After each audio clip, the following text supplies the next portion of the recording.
அண்மை செய்தியை பார்த்துக் கொண்டிருக்கிறோம். மதுரை பாஜக கூட்டத்தில் உள்துறை அமைச்சர் அமித்ஷா பேசியிருக்கிறார். இது தொடர்பான தன்னுடைய கருத்துக்களை பகிர்ந்து கொள்வதற்காக திராவிட முன்னேற்றக் கழகத்தினுடைய மூத்த தலைவர்களில் ஒருவரான திரு டி.கே. இளங்கோவன் அவர்கள் நம்முடைய தொலைபேசி வாயிலாக இணைந்திருக்கிறார். சார் வணக்கம். திமுகவை அமித்ஷாவால் தோற்கடிக்க முடியாது என முதலமைச்சர் சொன்ன நிலையில அமித்ஷா தோற்கடிக்க மாட்டார், தமிழ்நாட்டு மக்களே தோற்கடிப்பார்கள் அப்படின்னு பேசியிருக்கிறார். எப்படி பார்க்கிறீங்க? தமிழ்நாட்டு மக்கள் தான் அமித்ஷாவை தோற்கடித்துக் கொண்டிருக்கிறார்கள் இதுவரை. இனிமேலும் தொடர்ந்து அதை செய்வார்கள். காரணம், தமிழ்நாட்டை அழிப்பதற்காகவே ஒரு ஒன்றிய அரசு பாஜக தலைமையில் அமைந்திருக்கிறது என்றால் அது இந்த பாஜக அரசு, இன்றைக்கு இருக்கிற அமித்ஷா அமைச்சராக இருக்கிற ஒன்றிய அரசாகத்தான் இருக்க முடியும். தமிழ்நாட்டின் கல்வி வளர்ச்சிக்கு பணம் கிடையாது, தமிழ்நாட்டின் எந்த திட்டத்திற்கும் பணம் கிடையாது என்று தமிழக மக்களை வஞ்சிக்கிற ஒரு அரசை தமிழக மக்கள் ஏற்றுக்கொள்ள மாட்டார்கள் என்பது பாஜகவுக்கோ அமித்ஷாவுக்கோ இன்னும் புரியவில்லை. அவர்களுடைய அரசியல் தெளிவின்மையைத்தான் இது காட்டுகிறது. எனவே எங்களை தோற்கடிக்க அமித்ஷாவால் முடியாது. நாங்கள் தமிழக மக்களுக்காக பாடுபடுபவர்கள், அவர்கள் நன்மைக்காக உழைப்பவர்கள். அமித்ஷா தமிழக மக்களுக்கு எதிராக நடவடிக்கைகளிலே ஈடுபட்டிருப்பவர். யூபி அரசாங்கத்தை விட கூடுதலாக தமிழ்நாட்டிற்கு நிதி கொடுத்தது பாஜக அரசாங்கம் தான். ஆனா மடைமாற்றும் அரசியலை இங்க திமுக அரசு செய்கிறது. எனவே மக்கள் அவர்களை வீட்டுக்கு அனுப்ப தயாராகிவிட்டார்கள் என்றெல்லாம் திரு அமித்ஷா பேசியிருக்கிறார். அதாவது ஒரு சாதாரண விஷயம், எல்லோருக்கும் தெரிஞ்ச விஷயம். ஒரு காலத்தில் இந்த பாஜக ஆட்சிக்கு வருவதற்கு முன்னால் விற்பனை வரி என்பது மாநில அரசுகள் வசூலித்துக் கொண்டு தங்களுடைய செலவுகளுக்காக, தங்களுடைய திட்டங்களுக்காக செலவு செய்த அந்த வரியை இவர்கள் அபகரித்துக் கொண்டு ஜிஎஸ்டி என்ற பெயரிலே உரிய பங்களிப்பை மாநிலங்களுக்கு செய்யவில்லை. இவர்கள் எந்த அளவிலே மாநிலங்களுக்கு யூபி அரசாங்கத்தை விட அதிகமாக பணம் கொடுத்தார்கள், தமிழ்நாட்டிற்கு எவ்வளவு பணம் கொடுத்திருக்கிறார்கள் என்று பட்டியல் போட்டு சொல்லுங்கள். சொல்ல மாட்டார்கள்.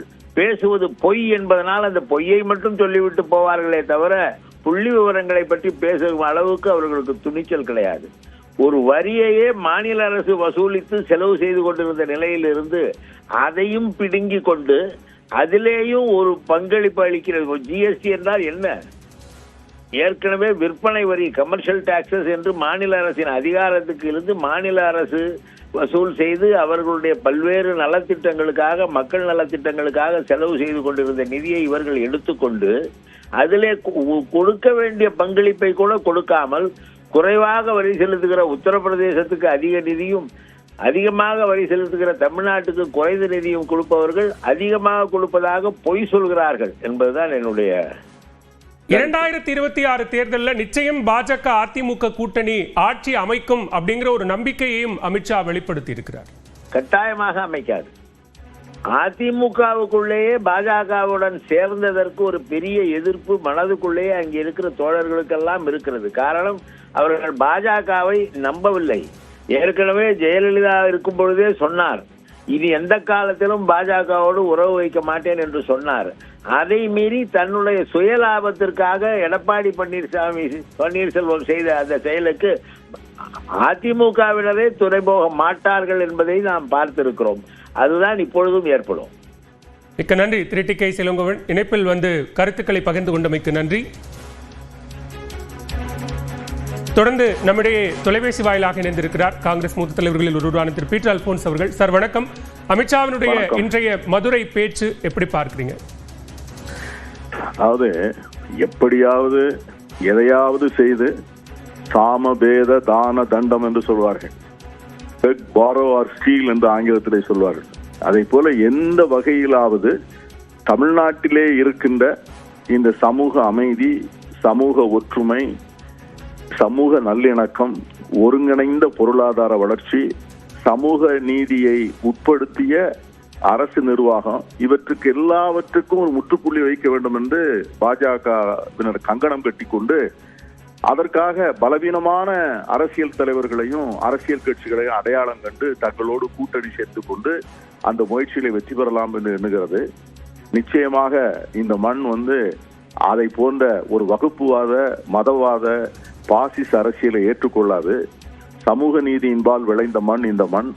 இந்த மண்ணின் மக்களுக்கு யாரை ஏற்றுக்கொள்வது, யாரை நிராகரிப்பது என்கிற அடையாளம் நிச்சயமாக புரியும். ஆகவே அமித்ஷா அவர்கள் எத்தனை வியூகங்கள் வகுத்தாலும், எப்படிப்பட்ட முயற்சிகளை எல்லாம் மேற்கொண்டாலும் இங்க இருக்கின்ற அத்தனை அரசியல் கட்சிகளையும் பலவீனப்படுத்தி அத்தனை அரசியல் தலைவர்களை மிரட்டி அவர்களை அணி சேர்த்து கொண்டாலும் இந்தியா கூட்டணி மிக வலிமையாக இருக்கிறது.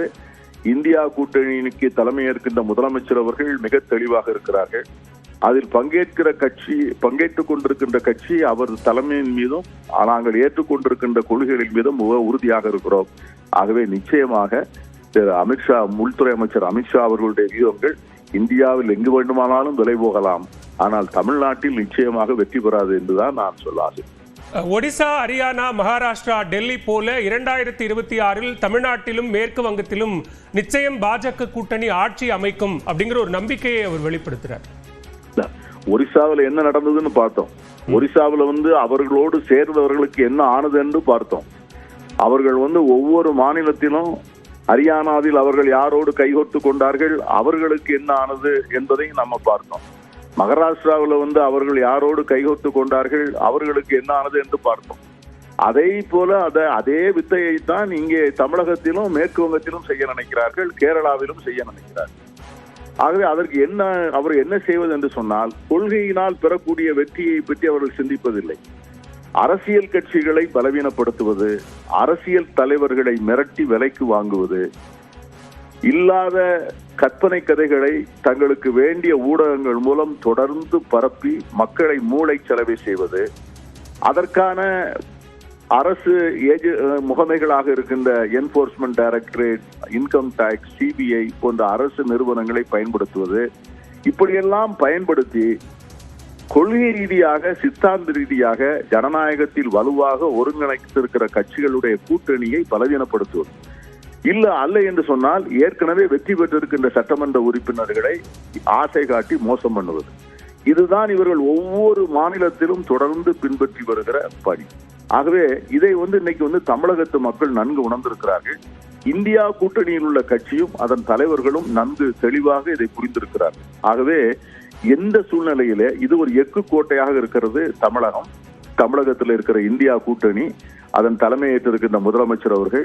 ஆகவே இந்த கூட்டணியினுடைய வெற்றி வாய்ப்பை அமித்ஷாவால் எந்த வகையிலும் சேதப்படுத்த முடியாது என்பதுதான் உண்மை.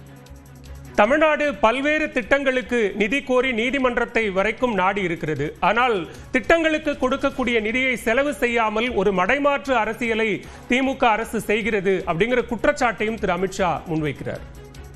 அவர்கள் அதெல்லாம் நீதிமன்றத்தில் தெரிவிச்சிருக்கலாமே. அந்த நீதிமன்றங்கள் இன்னைக்கு நீதிமன்றம் வழங்கிய அத்தனை உத்தரவுகளும் தமிழ்நாடு அரசுக்கு சாதகமாக தானே வழங்கி இருக்கிறது. நீங்க நம்முடைய தேசிய ஊரக வேலை வாய்ப்பு திட்டத்துல ஒரு 3000 கோடி ரூபாயை எத்தனை மாதங்களாக வைத்திருந்தார்கள். அது யாருக்கு சேர வேண்டிய பணம்? அன்றாடம் உழைக்கின்ற ஏழை எளிய மக்களுக்கான பணம். அன்றைக்கு வாங்கி அந்த பணத்தை வாங்கி அதன் மூலமாக தங்கள் வாழ்க்கை செலவுகளை ஈடுகட்ட வேண்டிய அந்த ஏழை மக்களுடைய பணத்தை எத்தனை மாத காலம் வைத்திருந்தார்கள், எதற்காக வைத்திருந்தார்கள்? இப்பொழுது என்ன காரணத்திற்காக இப்பொழுது அதை கொடுத்தார்கள்? நீதிமன்றத்துக்கு போறோம்னு சொன்ன தானே கொடுத்தாங்க. ஆகவே எந்த திட்டத்திற்கான இப்பொழுது நம்முடைய பள்ளி கல்விக்கு வர வேண்டிய தொகையை ஏன் தரம் மறுக்கிறார்கள்? அதனால் 20,000 ஆசிரியர்கள் இன்று சம்பளம் வாங்க முடியாமல் தவிக்கிறார்கள். இந்த பணம் யாருடைய பணம்? இந்த பணம் ஒன்றிய அரசுடைய பணமா? தமிழ்நாடு மக்கள் கட்டிய வரி பணத்திலிருந்து கொடுக்க வேண்டிய பணம் தானே இந்த பணம். ஆகவே இந்த பணத்தை நிறுத்தி வைப்பதற்கான என்ன அதிகாரம் இருக்கிறது அவர்களுக்கு? ஆகவே ஒவ்வொரு முறையும் ஒரு நியாயமான நிதி ஒதுக்கீட்டுக்கு கூட நீதிமன்றத்தை அணுக வேண்டிய ஒரு கொடுமையான காலகட்டம் இந்திய அரசியலிலே என்று நடந்தது. ஆகவே இதை போன்ற நெருக்கடிகள் பாஜக இல்லாத அரசுகள் ஆளுகிற மாநிலத்துக்கு தானே தரப்படுகின்றன. மேற்கு வங்க மாநிலத்திற்கு, தமிழகத்திற்கு, கேரளாவுக்கு, கர்நாடகாவுக்கு, இதை போன்ற மாநிலங்கள் தானே இதை சந்திக்கின்றன. ஆனால் இந்த மாநிலங்கள் தான் இன்று ஒன்றிய வரி தொகுப்புக்கு பெருவாரியான தொகையை அளிக்கிறது. ஆகவே அந்த மாதிரி ஒரு சூழ்நிலையில் இருக்கின்ற போது இன்னைக்கு நம்முடைய முதலமைச்சர் கேட்கிறார், டீலிமிட்டேஷனை பற்றி உங்களுடைய ஸ்டாண்ட கிளியரா சொல்லுங்க.